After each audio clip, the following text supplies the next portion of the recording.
it's like so complicated what's going on now. There's men here and tank here and fighters here and bomber there and another fighter there, another bomber there and fighters up here and fighters on the carrier. Welcome back for part 2 of the final match of the 2023 Axis and Allies World Championship. Today we're going to find out who's going to win this epic battle and become the very first Axis and Allies World Champions. Let's make it hot.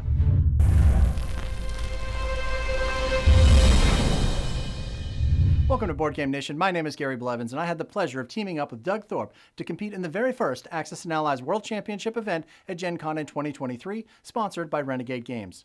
This will be the 5th and final video in this series, and we have been overwhelmed by the reaction from the community. With more than 300,000 views, thousands of wonderful comments, and 6,000 new subscribers, we are just blown away. Thank you all very, very much.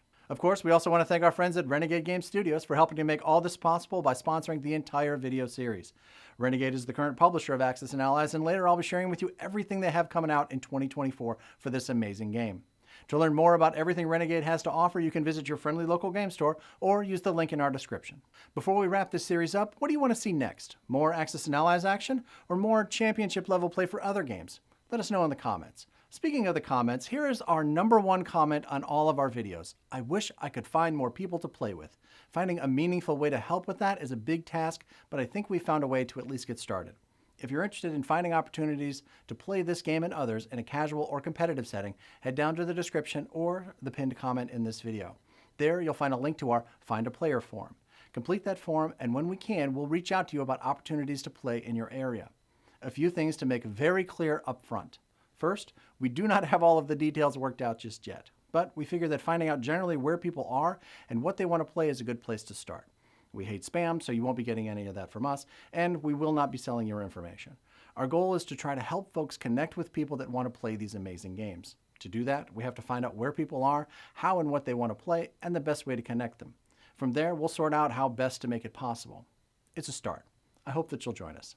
Okay, enough of all that. Time once again for the Choose Your Own Adventure portion of the show. If you've seen part 1 of this series and you're eager to get to the conclusion, you can jump to this time code and enjoy.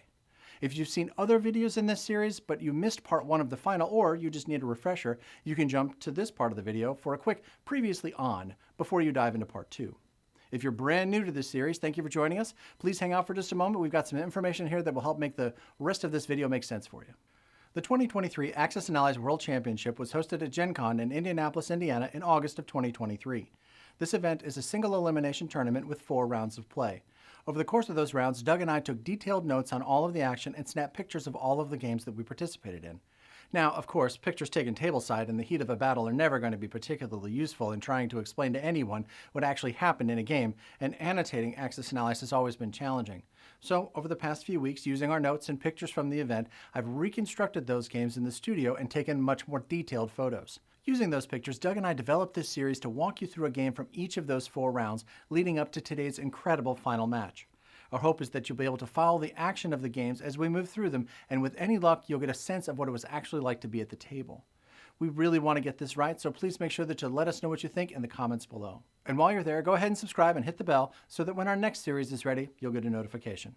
A quick disclaimer, I did my best to recreate the games as accurately as possible, but things happen in the heat of a game and during the recreation process that may have caused some minor details to get lost. Still, I'm confident that any minor discrepancies wouldn't have made any significant difference to the outcome of any of the games. Also, in the picture, you're going to see the colored chips offset like this. This was done intentionally to make them easier to see in the pictures. In reality, they stack just fine. With some minor variations, casual face-to-face play and online play have basically the same rules. Because tournaments have a lot of players and a limited amount of time, the rules for tournament play have some significant differences. Now, if you're already familiar with those differences, you can jump ahead to this part of the video for a recap of part 1. If not, stay right here for a quick overview. The 2023 World Championship for Axis and Allies was determined over the 1942 2nd Edition board. There are 3 big rules differences that you need to know. Number 1, players bid for sides. Rather than a random draw, if both teams wish to play the same side, they'll start a bidding process that, when completed, may allow players accepting a bid to place additional units on the map prior to the start of the game. A good bid and the placement of those units can make a huge difference in a game. A while back, we made a video that lays out all of the rules for bidding, and if you want to know more about it, you can follow this link right here. Number 2. In tournament play, the Larry Harris Gen Con 3.0 setup is used. The 3.0 setup adds some UK units and relocates or removes some German units to create a more balanced gameplay. We also made a video about that. Here's that link. Lastly, and most importantly, number 3. Tournament games have a very specific time limit and win conditions. In the case of 1942.2, the game ends after 5 hours of play. If a side has achieved the standard victory in that amount of time, that's plus 3 victory cities from what they started with, they win. If that hasn't happened when time expires, the team with the most victory cities wins. So, as you can imagine, that changes the strategies quite a bit. Now, that isn't to say that tournament strategies won't work in casual or online play, but their target is a bit different. The time limit shifts the goal to controlling more victory cities than your opponent when the time expires, rather than trying to hold 9 or 10 cities. In 1942.2, that means controlling 7 or more cities when the clock runs out. This rule set lends itself to much more aggressive strategies and can be a ton of fun. Keep that in mind as you follow the action. In the interest of keeping these play-by-play videos to a reasonable length, we'll be saving some of the more in-depth strategy discussions for our live stream. You might notice a little graphic that pops up like this one at different points in the video. That'll be there to let you know that if you're interested in learning more about that particular point in the video, we'll be planning to talk about it in our live stream. We talk with members of the community about these games specifically, tournament play in general, and really anything Axis and Allies related. In the play-by-play video for round 1, Doug and I talked about an allied strategy that I named the Thorpe Thump. It's going to be important as you watch the conclusion of this final match, so here are the cliff notes. The Thorpe Thump is an allied strategy that's commonly referred to as a kill Japan first strategy. It uses the stronger US and UK economies to overload the Pacific with sea and air units. The goal is to make it impossible for Japan to defend its 3 victory cities. However, this strategy leaves the Germans completely unchecked. As you'll see in the conclusion of this match, it definitely can be a bit of a high wire act. Let's bring you up to speed in our current match. We were paired up against John and Adam, 2 first-time tournament players that managed to defeat seasoned players to make it all the way to the finals. Doug and I accepted a bid of the Allies +3, taking the Allies and giving the Axis to John and Adam. We used our bid to place an additional infantry in Szechuan and kicked off the game. In round 1, after a standard opening, the Germans were successful in taking out the US fleet in Sea Zone 11 and captured the victory city in Karelia. The UK successfully attacked the Japanese fleet in Sea Zone 37 and ended with 3 bombers in reach of the Chinese coastline. Japan pushed into China, cleared the remaining UK transports and the cruisers in 37, and staged for a full assault on India. The US bought 2 carriers and a fighter and took Wake Island. At the end of US 1, they're already creating significant pressure in the Pacific theater, forcing Japan to rethink their strategy. Somewhere between the end of round 1 and the beginning of round 2, I must have broken a mirror or stepped on a cat because all of my dice somehow just became blanks. The Russians moved into Ukraine with a 99.7% chance of victory, only to retreat with just a few units remaining. When the Germans attacked Caucasus to capitalize on that victory in Ukraine, Russia seems to have just welcomed them with open arms. The Russian units were completely destroyed, only taking 2 German infantry with them. On UK2, with the purchase of 3 fighters, the British shored up the defense of India, making it impossible for Japan to attack. The UK bombers also sank the Japanese destroyer and 2 transports in Sea Zone 62. After that crippling loss and feeling the pressure from the US Navy, Japan responded by pulling their fleet back to the coast of Japan while picking up a few free territories in Asia. Upping that pressure, the US took Iwo Jima and moved their entire fleet to Japan's doorstep. However, when they placed their new transports, they overlooked that the Japanese could hit them with their fighters. At the end of round 2, the Axis were in the lead with 7 victory cities. On the Russians' 3rd turn, I tried to take a swing at the units in Caucasus and continued to have cursed dice, again losing units at a rate of 3-1. At this point, the Russians really began to become seriously concerned about the security of Moscow. Feeling pretty good about themselves, but not wanting to be overly aggressive, the Germans used their 3rd turn to stage for an overwhelming attack on Moscow in Germany 4. On UK3, the British kept up the pressure in the Pacific, sending 3 bombers to take out 2 infantry and a bomber in Manchuria. We also decided to take a swing at Paris. We had fairly good odds, but unfortunately I was the one who picked up the dice. All of the attacking UK units were destroyed and took no German units with them. In non-combat, the UK staged their land and air units for maximum pressure on Manila and Shanghai. Japan's 3rd round was a true turning point in the game. Japan took out the critical US transports off the coast of San Francisco, but ended up splitting their fleet. The US seized down the opportunity, sinking that stray Japanese carrier and capturing Manila. So at the end of round 3, the Allies have slipped into the lead with 7 victory cities, but the Germans are casting a big shadow on the Red Square. As we move into part 2, can Russia hold their capital? Will the Japanese be able to defend their remaining victory cities? Can the Axis reach any other Allied victory cities? Will I ever roll a hit? Let's find out. It's time for part 2 of the final match of the 2023 Axis and Allies World Championship. Let's go. Welcome back, my fellow generals. It is time to bring this game to a conclusion. And of course, I can't go alone. Please welcome back my partner for this tournament, Mr. Doug Thorpe. Hey, Gary, as always, great to be here. Been enjoying this and excited to get through part 2 of this game. So am I. Thank you for being here. We're also thrilled to be joined again by our opponents in this incredible game. From their bunkers in Chicago, please welcome back John and Adam. Great to be here. Thanks for having us back, Gary. Doug. Gary, Doug, thanks for having us. Looking forward to talking through the rest of this. Great to have you here. Thanks again for taking the time to join us and to share your thoughts. Before we jump into part 2, I need to make a quick correction. At the end of part 1, I said that we had 1 hour and 43 minutes left on the clock at the end of round 3. That was not correct. After looking at my notes again, we actually only have 1 hour and 13 minutes left. So the pressure was really on to move the action along as fast as possible. With that in mind, let's dive in. As we look at the board state going into the Soviets' 4th turn, it is looking pretty grim in Moscow.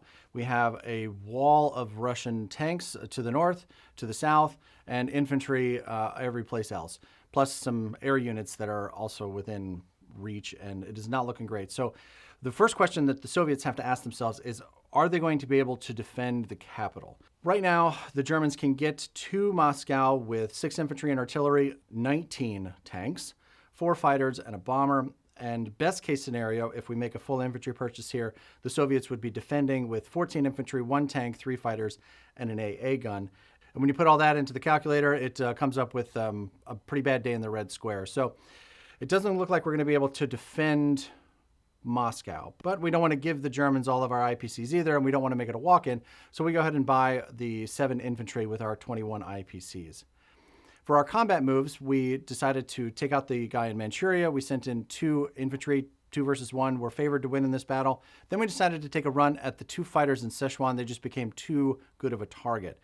So we sent the 1 guy over from Kazakh, we sent the tank in from Moscow, and then the 3 fighters as well to make sure that we could eliminate those potential defenders in Shanghai later. We were successful in taking out the guy in Manchuria and took no losses there. In Sichuan, we did lose 1 of the infantry, but the tank did come in and liberate the territory for the Americans, and thankfully the 3 fighters also survived.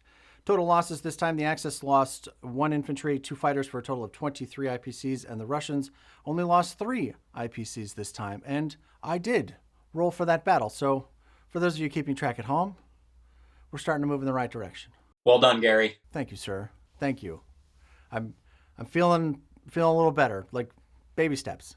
I'll take it. Our non-combat move might surprise some folks here because it certainly surprised me. As we looked across the board, it became clear that the best possible move here was actually the evacuation of Moscow. So we moved with the 7 infantry and the AA gun down to Kazakh and landed the fighters in Yunnan to protect the UK infantry and the American bombers that are there. Also during non-combat, we moved the guys from Yakut over into Evenki.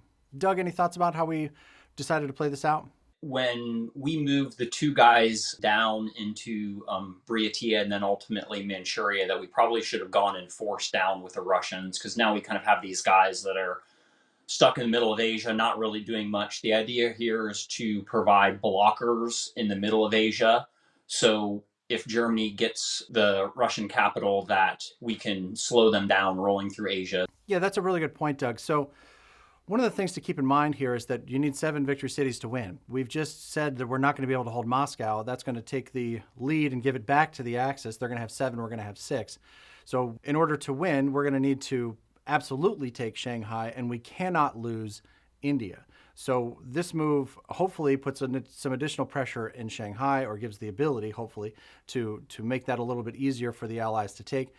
But it also then creates an opportunity to provide some additional defense to India. So our path to victory now, hopefully, is to take Shanghai and then hold India. So we're gonna have to see if we can be successful at both of those objectives at the same time. So that's really the trick here. Going into round 4, we at this point in time, we know that we have the numbers for Russia.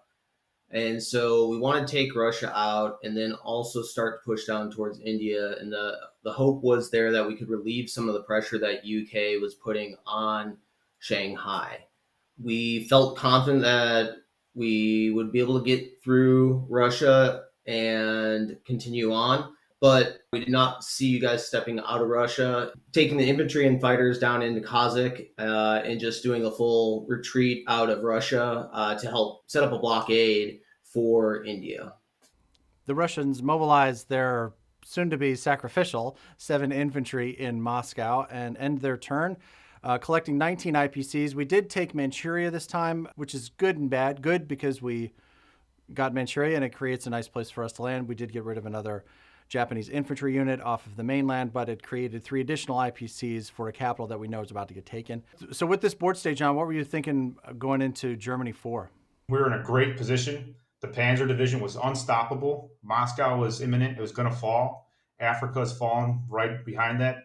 We're taking away 9 IPCs from the UK economy.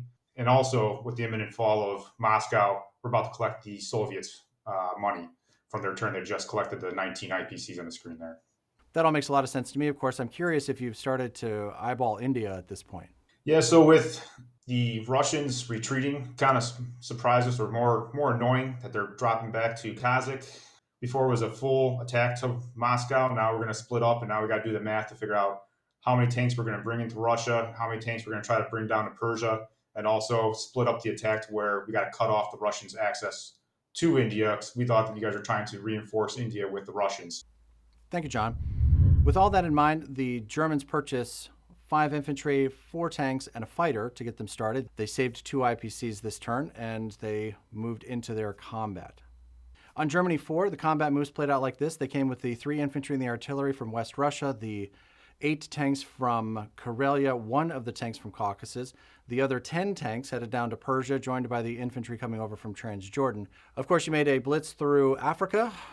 A pretty overwhelming force in Russia. They've got, pretty great odds there. And, oh, yes, it looks a lot like 100% there. I feel a little bad for leaving those 7 guys behind. I don't like their chances. I will say, though, that I did roll in the defense of Moscow and felt pretty good about this particular outcome. Even though, the guys didn't live, they did fight valiantly. They ended up taking out all of the infantry that came in, as well as the artillery that came, and even one of the tanks. So while there were 8 tanks remaining at the end, along with the bomber, this was a pretty reasonable roll, at least. This was better, maybe average, maybe better than average, I think, for the Soviets here. In total, the Axis lost 22 IPCs that round, and the Allies lost 24. And with the fall of the capital, the Germans raid the Soviet treasury and transfer their 19 IPCs over to Berlin. Seemed like the goal for the Germans here during their non-combat phase was to shore up the victory cities. They do have the threat now from the UK fleet that's in Sea Zone 8. They sent the battleship from 16 around into 17 to prepare for an offshore bombardment and amphibious assault of India. They took 2 guys from Caucasus to make that move, and they are now sitting in 17 with that battleship and transport with 2 guys on it. They sent 2 fighters from Caucasus to land in Shanghai. We talked a little bit about this in part 1. When German fighters start making their way over into the Asian theater, this makes the Thorpe Thump much more difficult. It's not something that we've seen so far in this tournament, but it is definitely a viable defense to this strategy when done well, and this is doing it well. So as we look across all their non-combat moves, we can see that the pressure on India is definitely building up, and it doesn't look like we've got a lot of units there in defense at the moment. It looks like India currently is defended by 3 tanks, an artillery, and an AA gun, and they're staring down at least 10 tanks. An offshore shot from a battleship with 2 infantry, and a bomber can also get there. So we're going to need to do something about that forthwith. The Germans mobilized their new units. They put 2 tanks, an infantry, and a fighter into Caucasus. And then into Germany, they put 2 more tanks and 3 infantry, meaning that the total number of tanks that can now reach India has just gone up. It is now 12 that can get there, along with a fighter and a bomber and 2 guys from the transport. In the end, on Germany's 4th turn, they collect a ridiculous number of IPCs. I believe the number is somewhere in the 2,000 to 3,000 range. It's a lot. They saved 2. They got 19 from Russia, and then they gained 65. So 19 plus 2 is 21, plus 65 is 86. Yes. So at the end of the Germans' 4th turn, they collect 86 IPCs for 86ing Moscow. See what I did there? See, it all comes together, my friends. So, John, you've got a mountain of IPCs to play with going into the 5th turn. How do you feel about Germany's position at this point?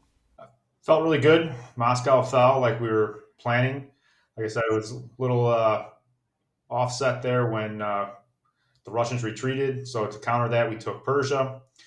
Now, with the British fleet in the Atlantic, now we got to focus on shoring up Leningrad, Paris, and Berlin.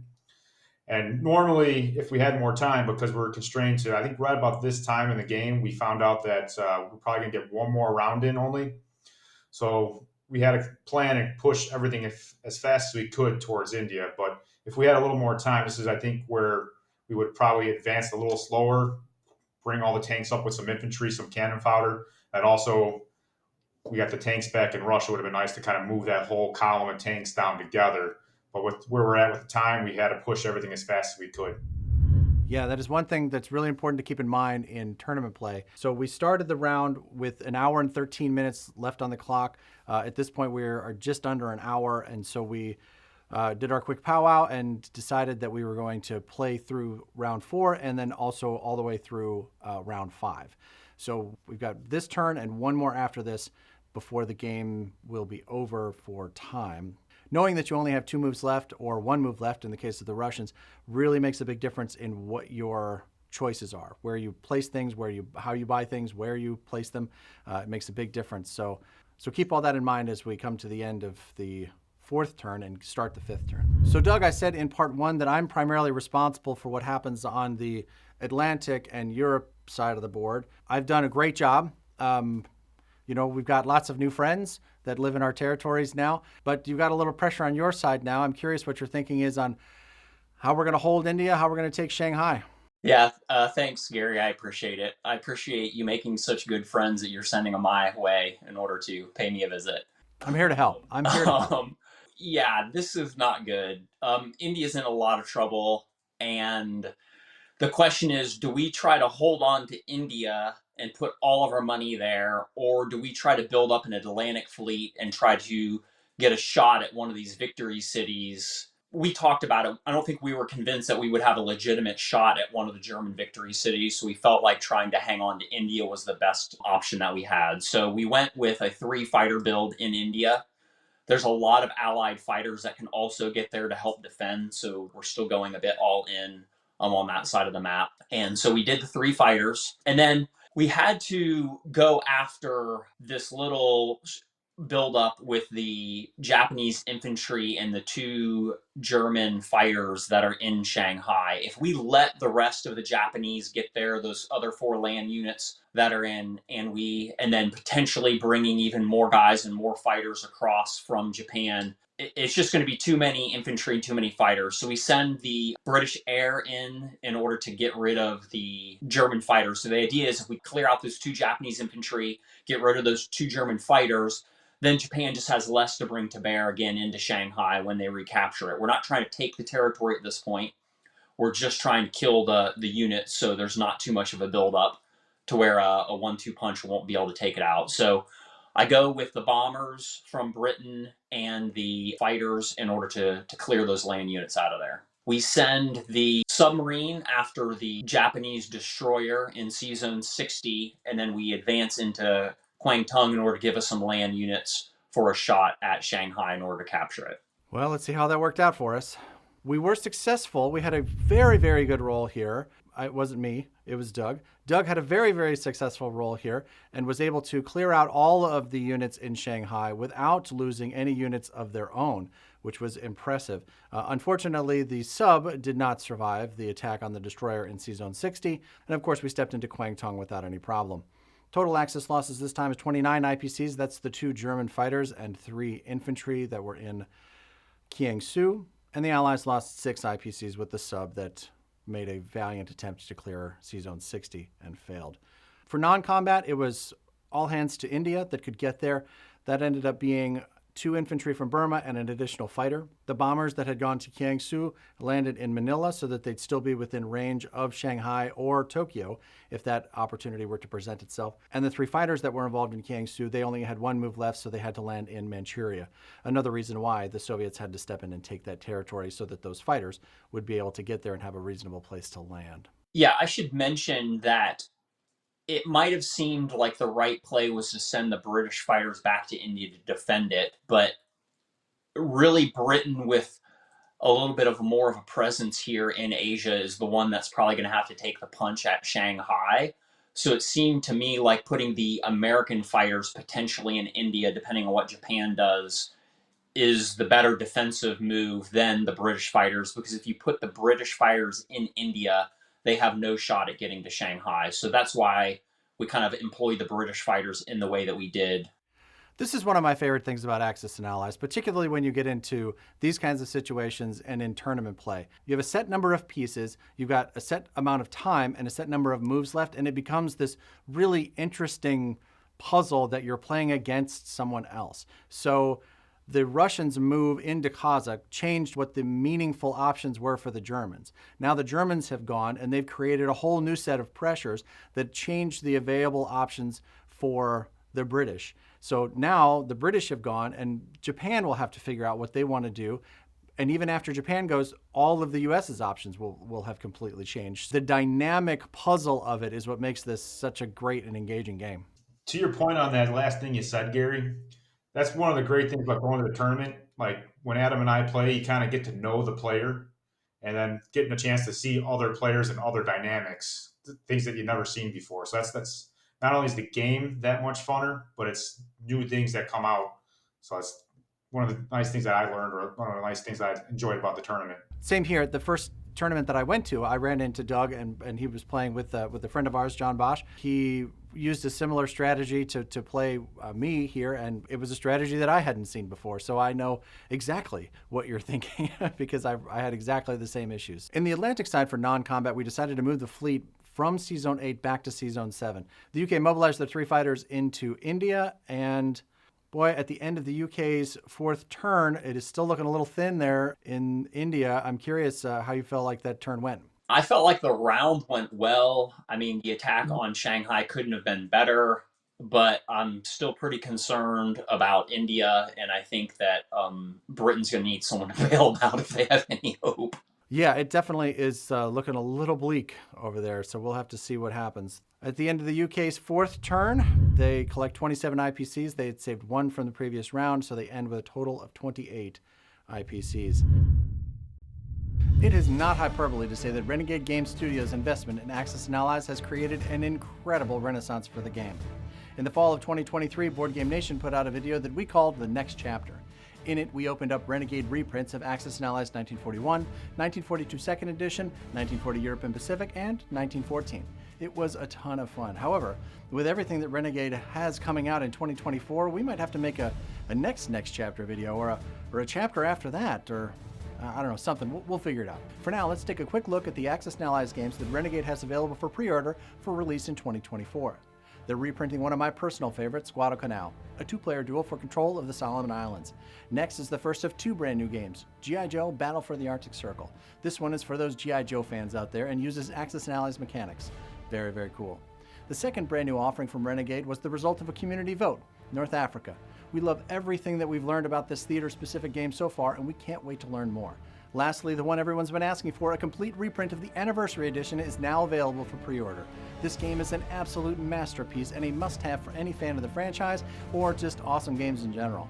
You can pre-order now using the link in our description, or you can wait and find them at your local game store later in 2024.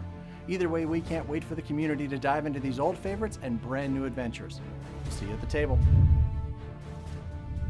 So moving into Japan's 4th turn, this is their board state. And Adam, I'm curious if you can take us through what you're thinking here. At this point in time, we know that we've really got 2 rounds left for Japan. And so we're trying to strategize the best way possible to maintain victor cities that we still have of Shanghai and Tokyo. So we went through on our purchase, we bought the 3 fighters, and then we had $5 left over. And we know any other savings that we have are really not going to make it into the game unless it's just against America in round 5.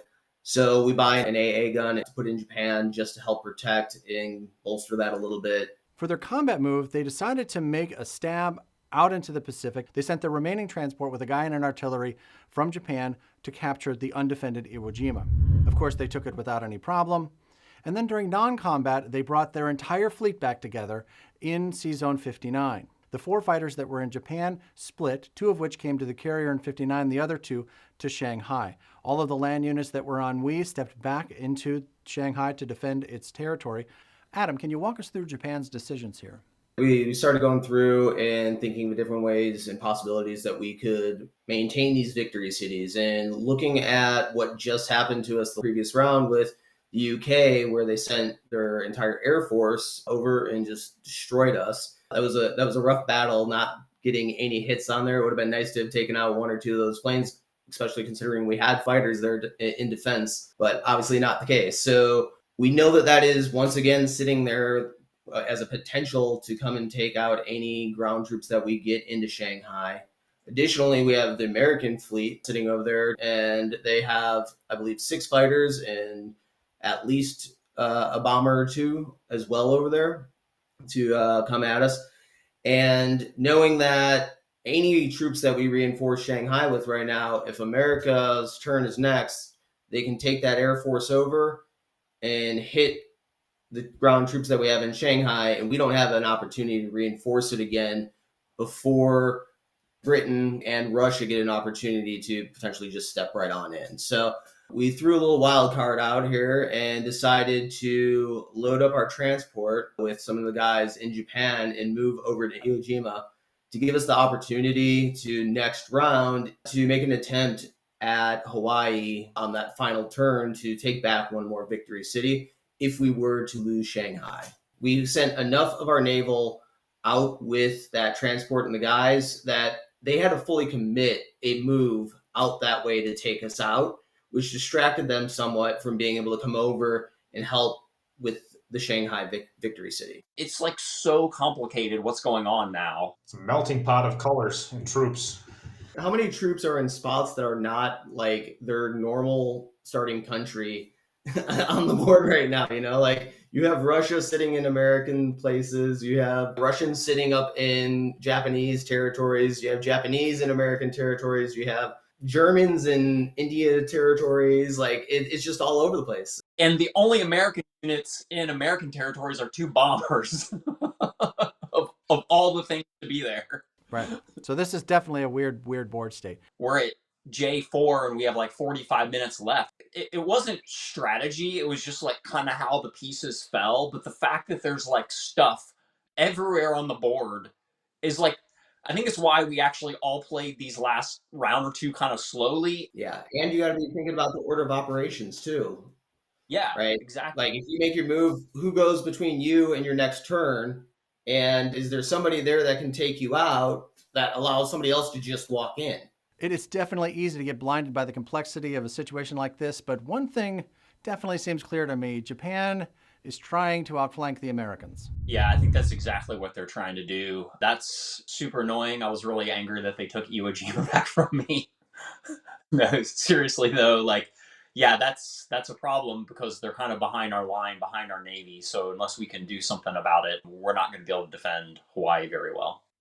Yeah, this is one of the things that happens in tournament play that doesn't really happen so much in casual play. In casual play, this kind of combat wouldn't be happening until rounds 5, 6, 7, or further down the road when both of the naval fleets have had more of an opportunity to buy those extra destroyers that they can drop as blockers along the way. So one might be thinking, well, why didn't the U.S. just drop a destroyer? Well, we only have 2, and every one of those naval units that you leave behind to get picked off weakens your primary fleet. So the Japanese can't afford really to leave blockers behind at the end of every turn, and neither can the Americans.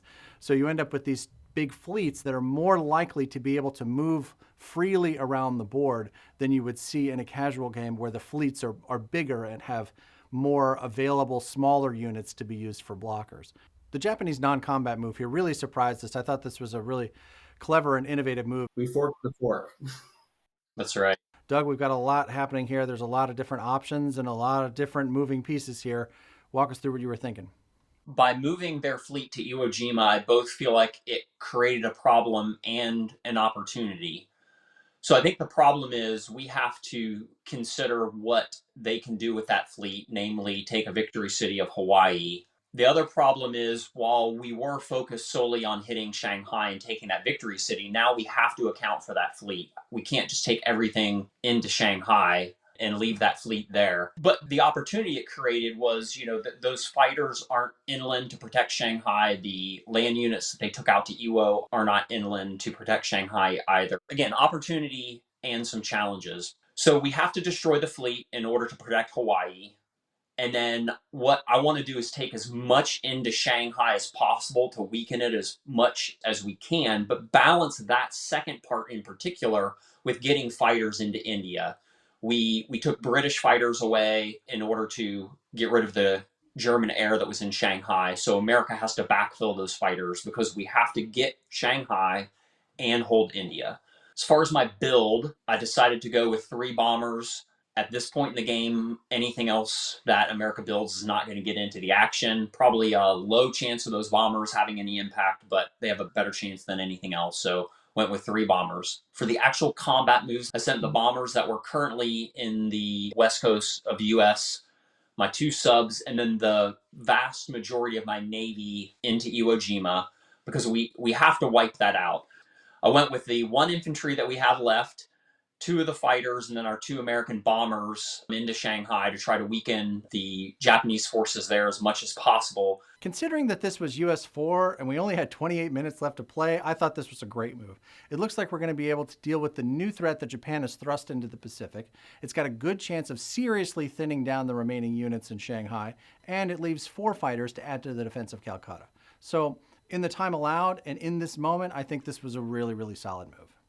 So the Americans had a 98% chance of success in taking out this Japanese fleet. And as we rolled through, we rolled through. We were successful in eliminating the entire Japanese fleet there. In Shanghai, we did a lot of damage, but we did not clear the territory. We did not take the territory. I think our odds getting it here were only about 22%, which is pretty low, but we did clear out a lot of the units. Overall, I'm pretty happy with the entirety of the American combat outcomes here. Doug, I'm curious what your thoughts are about how this all rolled out. It went well. Didn't really have any thoughts that America would be able to take Shanghai this term. I think it was about as good as we could have gotten it in the time we had. So as we look at the total losses, wow, okay, so this was an expensive battle for both sides. The Axis was 97 IPCs. That's pretty much the entirety of the Japanese Navy. I think it might be all the Japanese naval units, actually, and as well as the land units that were in Shanghai. The Americans lose 2 carriers, 2 bombers, 2 fighters, a destroyer, a sub, and the last American land unit in the Asian theater. So this was a very significant moment for the game and for the Thorpe Thump in general. So the Americans are now out of land units. This changes what must happen in the next couple of turns. It made me really nervous because the only chance that we have no longer rests in America's hands, but is in either Russia or UK's hands. So for non-combat, the Americans took the 4 fighters that were in 48, moved them over to India, and then moved the carrier into 35 to make sure that the German battleship that's currently in 17 won't be able to use its offshore bombardment ability. The surviving bombers from 59 also landed in Manila. And of course, because the Americans don't have any land units left, they don't have the need to protect that transport anymore. So the transport that's in 61 will be a sacrificial gift to our Chicago friends. During mobilization, they placed those 3 new bombers into Western United States and collected 43 IPCs at the end of their turn. Adam, I would be curious if you've got any particular thoughts about how this went. So we knew that the Japanese fleet was likely going to be destroyed up there, but we decided to go that route to draw as many of those units away. And the U.S. did have a resounding victory over us, but it achieved its goal in helping pull some of the pressure off of Shanghai. We are concerned because we just have the tank and the 2 fighters sitting there in Shanghai, and we'll see how it plays out. At the end of the 4th round, man, this is still really close. Going into round 5, I'm curious what you guys were thinking about how this was going to play out. Yeah, as far as Germany, obviously we collected 2 victory cities, so we feel pretty good about that. We got the pressure on India, and it looks like the odds are looking pretty good with the Air Force we have sitting right above Persia, plus the tank column sitting right there knocking on India's door. So we feel pretty good with that. So right now, even if we did lose Shanghai, looks like picking up Calcutta might be a possibility here for us. So looking pretty good. Doug, what has you nervous going into round 5?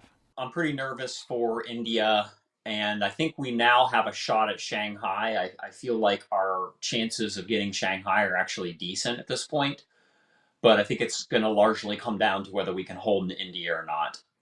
I think you're exactly right. I think this is going to come down to some dice, and as you know, that is clearly my specialty. Adam, what do you think Japan can do here? Japan's outlook is bleak. The best hope that we have at this point in time is those remaining units that we have in Shanghai. They do their best rendition of the Alamo that they can. As we kick off round 5, the Russians have a couple of really interesting options.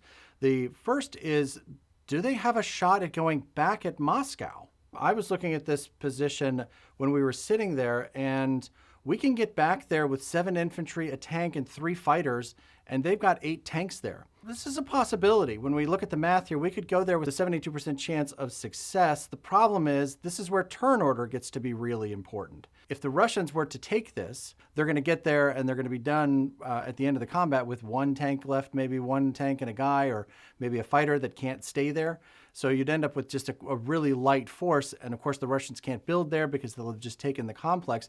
And then the Germans go next, they'd be able to take it right back. So going back to Moscow is not a really great option.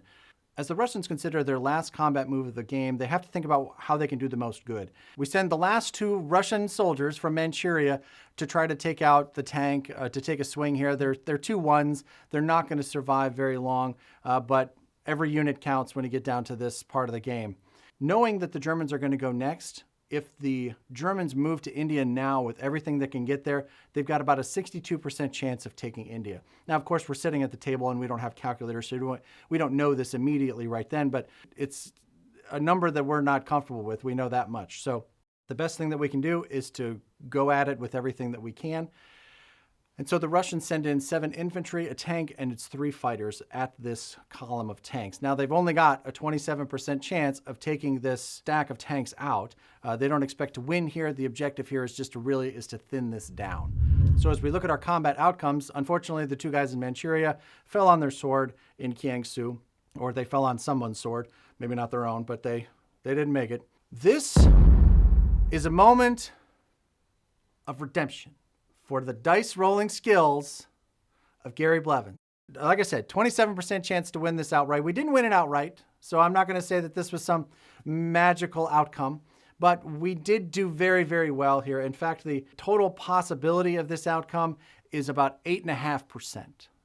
So we've had some bad luck in this game. I, in particular, have had some bad luck in this game, but this time we got one that actually went in our favor. The most likely outcome was going to be that they had 5 or 6 tanks left here, and we would have no units left. That was the most likely outcome. But we did get a favorable outcome from the dice here in Persia. We retreat with 1 fighter left, which, of course, during non-combat is going to go into the defense of India. So as we look over the total losses for this round, the Allies lost 53 IPCs. That's 9 Russian infantry, a tank, and 2 of their 3 fighters. But they did take some Germans with them this time. Finally, they've just been laying down, but now they finally stood up and took some panzers down with them. They took down 8 tanks for a total of 48 IPCs.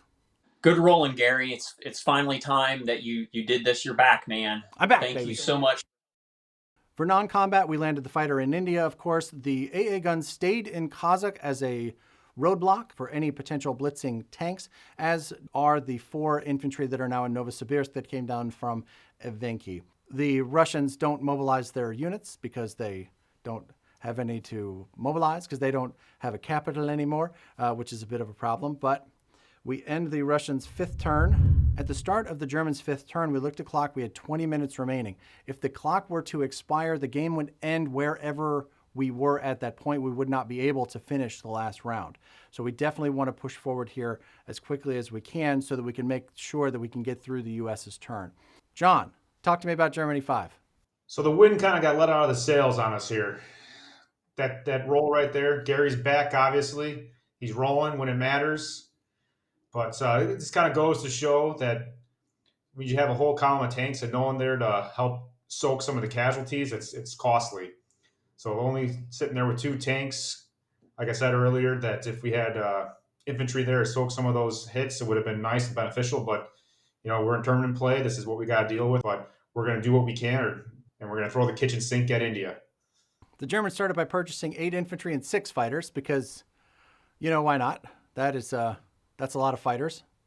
For combat moves, they finished off Africa, taking all of the remaining territories there. So they went at India with all of the land units that could get there, saving the air units for non-combat. So they got there with 2 infantry and 4 tanks. As we move to combat outcomes, kind of predictable in India. They didn't go there with very many units, and they ran into the entire Allied Air Force. They did take a couple of units with them, so as we look at the outcomes, the Axis lost 30 IPCs that time. That's the 4 tanks and the 2 infantry that landed in India. But they did take out the American carrier and artillery and 2 UK infantry for a total loss of 24 IPCs. For non-combat, they continued to rally around their victory cities. They moved some infantry into Leningrad.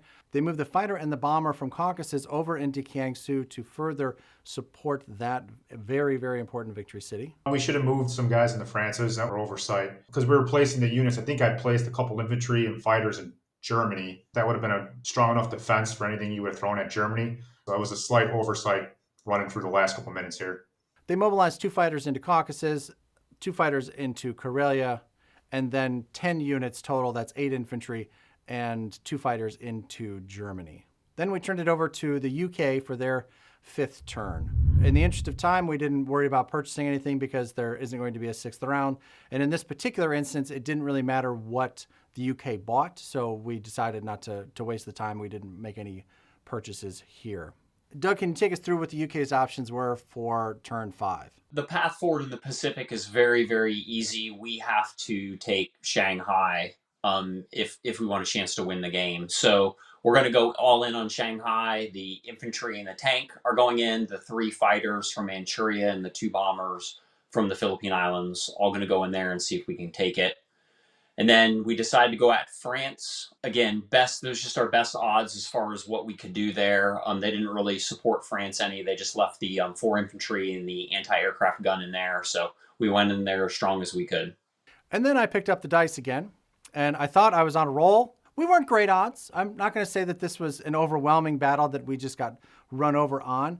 As we looked at it, it felt like we had, a reasonable shot at it. They've got 4 infantry and an AA gun. We've got a guy, a tank, and 2 fighters, plus the cruiser shot. This is not terrible. It feels like about a coin flip. I feel pretty good about it. Now, of course, in retrospect, we can see that it's got about a 46% chance of success. We should have moved some more guys to France. But I think it panned out okay anyways. Gary returned to rolling the dice, and we survived that round.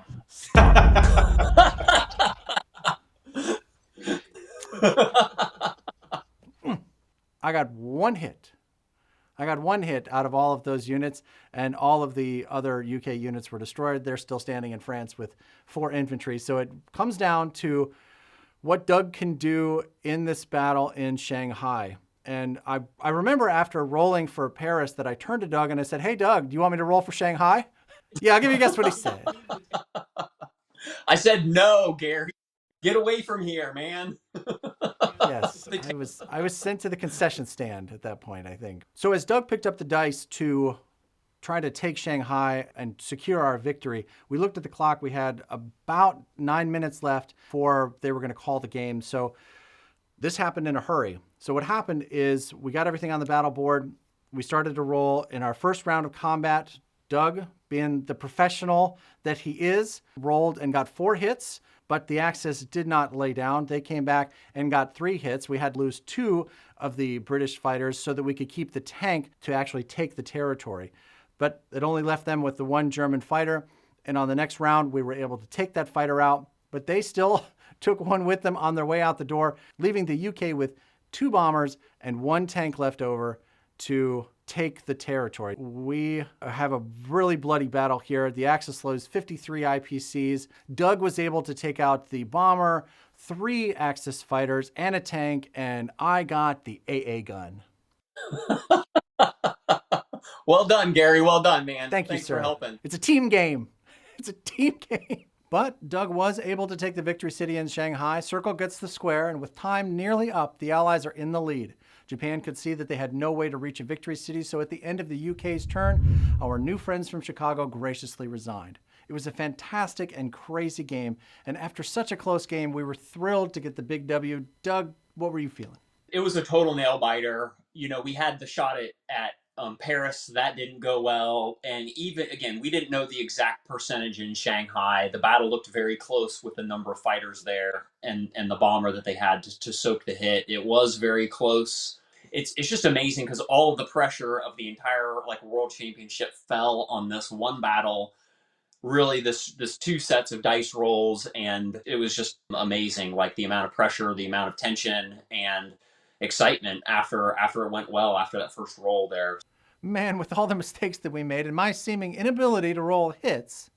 But, besides all that, we had really, really tough opponents, and they were able to take advantage of those opportunities. I mean, we lost Moscow and Leningrad and could have just as easily lost Calcutta. This was a really, really tough game. One of the strengths of the strategy, as much as there were highs and lows in this game and mistakes made, we were able to get the two victory cities and sustain the loss of Moscow. And I think that that's what bore us through in the end. So it was a great game, great opponents, great teammate other than his dice rolls this game, and very proud to have played this game with Gary by my side against these guys. And yeah, it was great. It was a lot of fun. John, Adam, you guys were great competitors. Considering that this was your very first tournament, I have to tell you that I was really impressed by your play. John, I'd be curious, do you have any reflections on the game or the overall tournament experience? Yeah, I thought the game was great. It was an emotional roller coaster for us. A lot of peaks, a lot of valleys, high tension, new strategies we haven't seen before. Exactly what we were expecting and embarking on this new endeavor. So for the tournament play for us was a new chapter for Axis and Allies. I thought it was great. There's always hindsight 2020, looking back, going through this with you guys. There's things we could have done better or things that we learned now, but I guess that's what makes the game great. Well, John, I'm glad you had a good time. Thank you again for being such a great competitor and joining us today and sharing your thoughts. Adam, I'm curious, what were you thinking here? It came down to the wire, and it was a heck of a match. Really enjoyed getting the opportunity to play against you guys, and looking forward to some future opportunities playing these tournaments again. Well, a rematch is always welcome, my friend. We would love to get a chance to play with you guys again. Thanks again for taking the time to talk us through the game from your perspective. I'd like to step back here and say, and I think I can speak for Doug on this, just because we won this event doesn't mean that Doug and I are under some grand illusion that we're now somehow the best Axis and Allies players in the world. I mean, for that matter, I know for certain that I wasn't the best Axis and Allies player in that room. Now, we happened to come out on top in this event on that day. But that event was dubbed a world championship by the folks who have the right to label such things. So we will wear that moniker, carry that title, and display our trophies with pride. Still, I invite everyone to go back through these games and share your thoughts in the comments with your favorite if-they'd-onlys. Tell me how the Axis could have won this game on Japan 3. Tell me how the Allies could have closed the door on Japan in US 3, because almost all of that is certainly true. I love seeing all the different lines of thinking, but please keep this in mind. Hindsight is a wonderful thing. Playing in the moment with your opponents at the table with the time constraints and the pressure is a whole different experience. With everyone that's watched these videos, I'm confident that we're going to see a lot more people at these events in 2024, and I think that's great. So if you're out there and you think that you can do better, we invite you to come and play with us. Jump down to the description or the pinned comment and fill out the form to be kept informed about upcoming events in your area and at Gen Con. We look forward to seeing you at the table. John, Adam, thank you again for your time. We really appreciate you sharing your thoughts with the community. Thanks, guys. It was tons of fun. Enjoyed playing with you. Absolutely. Doug, Gary, thank you for having us. It was a lot of fun rehashing this out. Appreciate it, Doug and Gary. I hope to see you guys there next year. Likewise. Thanks again. Doug, brother, this tournament was crazy and fun and exhausting. Any final thoughts? Yeah, it was tough. Great opponents. I think we just tried to keep our head in the game, particularly the latter rounds, give ourselves the opportunities, and they presented themselves, and we took advantage of it. So yeah, it was a phenomenal game, and I couldn't have scripted a closer game in my own brain for the final of the World Championship. It was amazing. It really, really was. And I appreciate you being a great partner throughout the tournament and through this series. If you're interested in talking with Doug and I about these games or Axis and Allies in general, please check out our live streams. Doug, thanks again for your time, and we'll see you again real soon. Thanks, Gary. A quick thank you to David Skelly for putting together the battle odds calculator that we used for the entire series. You can find a link to that in the description. A big thank you again to today's sponsor, Renegade Game Studios. To learn more about everything that they have to offer, visit your local game store or the link in the description. And we save our biggest thank you for you. Thank you for watching our walkthrough of the finals of the 2023 Axis and Allies World Championship. Before you go, please take a second and hit that like button for us, maybe subscribe to the channel. When the live stream that followed this video is ready, it'll be right here. Need a playlist for all the videos in this series? Right this way. For our latest bit of mayhem, this one's for you. And if you're ready to join Board Game Nation, click here to subscribe. My name is Gary Blevins. Thank you so much for watching, and we'll see you next time.